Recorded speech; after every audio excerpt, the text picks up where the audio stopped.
Bordi Ekzekutiv i Fondit Monetar Ndërkombëtar ka miratuar raportin për Shqipërinë. Institucioni financiar ndërkombëtar e vlerëson vendin tonë si një nga ekonomitë me rritjen më të shpejtë në Evropë, fal një kombinimi politikash makroekonomike gjyrësisht të përshtatshme. FMN-ja vëren se prodhimi tani është shumë i larë se trendi i tij para pandemisë fal një sektori turizmi në lulëzim. Disiplina fiskale ka çuar në një ulje të ndjeshme të borxhit publik, ndërsa politika monetare proaktive ka ndihmuar në uljen e inflacionit total nën objektiv. Në të njëjtën kohë, çekuilibrat e jashtëm janë zvogëluar ndjeshëm për shkak të rezervave të forta valutore, duke kontribuar në një pozicion të jashtëm që vlerësohet si më i fortë sa nënkuptohet nga themelet. Në këtë kontekst, qeveria po përparon reforma të guximshme për të siguruar anëtarësimin në Bashkimin Evropian deri në vitin 2030. Ndërsa perspektiva shkurtër është pozitive, qëllimi i Shqipërisë për konvergjencën e të ardhurave me Bashkimin Evropian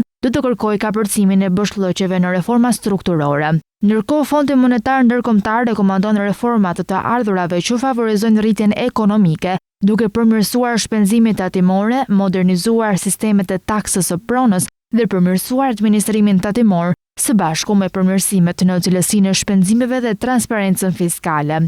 Nga ana tjetër, ndihma sociale e synuar mirë do të mbështeste më efektivisht familjet vulnerabël sesa bonuset mujore të pensioneve të planifikuara. FMN vlerëson se Banka e Shqipërisë duhet të jetë e gatshme të reagojë shpejt ndaj kushteve në zhvillim të tregut, ndërsa blerjet e valutave duhet të kufizohen në adresimin e luhatjeve jo themelore. Me pritjet për inflacionin dhe inflacionin bazë afër objektivit, norma aktuale e politikës monetare prej 2.5% dhe qëndrimi i politikës monetare afër neutralit janë të përshtatshme.